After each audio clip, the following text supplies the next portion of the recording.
Hello guys, welcome back to my YouTube channel. നമ്മുടെ ഇന്നത്തെ video എന്ന് വെച്ചാൽ നമുക്കൊരു ബീഫ് ബിരിയാണി ഉണ്ടാക്കില്ല. അതെങ്ങനെ ഉണ്ടാക്കുന്നത് നോക്കിയാൽ ബീഫ് കഴുകി വൃത്തിയാക്കി എടുക്കുക. കഴുകി വൃത്തിയാക്കി വെച്ച ബീഫിലോട്ട് മഞ്ഞപ്പൊടി, മല്ലിപ്പൊടി, അത് കഴിഞ്ഞിട്ട് കുരുമുളക് പൊടിയും മുളക് പൊടിയും ഇടുക. ബീഫ് മസാല, ഗരം മസാല ഇട്ടതിന് ശേഷം എല്ലാം കൂടി മിക്സ് ചെയ്യുക. നമുക്കിനി ഉപ്പും കൂടി ചേർത്ത് മിക്സ് ചെയ്യാം. മിക്സ് ചെയ്ത് വെച്ച ബീഫ് നമുക്ക് നേരെ അടുപ്പിലോട്ട് വെക്കാം.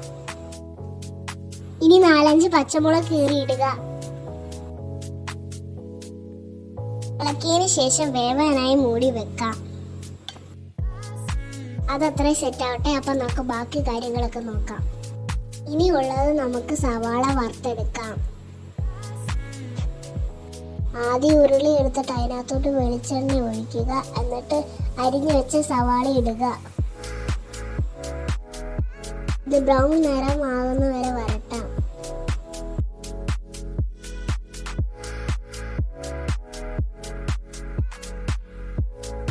ഉള്ളി ഏകദേശം വരണ്ട് വന്നിട്ടുണ്ട്. അതിലോട്ട് നമുക്ക് കറിവേപ്പിലയും ചേർക്കാം. അതിലോട്ട് ഉണക്കമുന്തിരിങ്ങയും അണ്ടിപ്പരിപ്പും ചേർത്ത് വറുത്തെടുക്കാം. വറുത്തെടുത്ത് ഈ മിക്സ് നമുക്ക് വേറൊരു പാത്രത്തിലേക്ക് മാറ്റാം.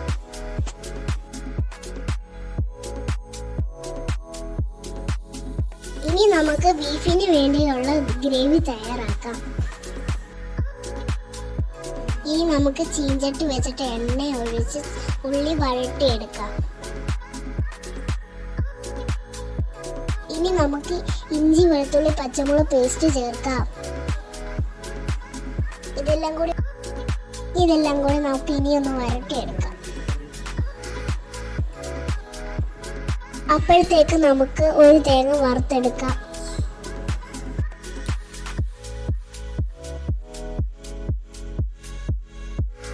നമ്മുടെ തേങ്ങ ബ്രൗൺ നിറമായിട്ട് വന്നിട്ടുണ്ട്. വഴണ്ട് വന്ന ഉള്ളിയിലോട്ട് അണ്ടിപ്പരിപ്പ് അരച്ച് ചേർക്കാം. അത് കഴിഞ്ഞിട്ട് നേരത്തെ വറുത്ത് വെച്ച തേങ്ങ അരച്ച് ചേർക്കാം. ഇതെല്ലാം കൂടി മിക്സ് ചെയ്യാം. മിക്സ് ചെയ്ത ഗ്രേവി നമുക്ക് നേരത്തെ വേവിച്ച് വെച്ച ബീഫിലോട്ട് ചേർക്കാം.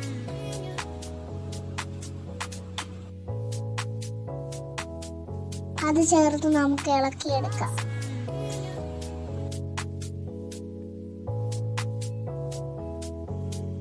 അടുത്തേക്ക് സെറ്റ് ആവട്ടെ.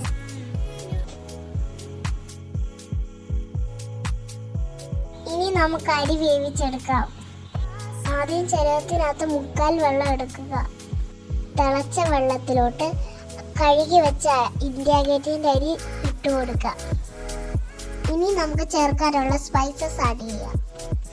അപ്പോഴത്തേക്ക് നമ്മുടെ അരി എല്ലാം സെറ്റ് ആവട്ടെ.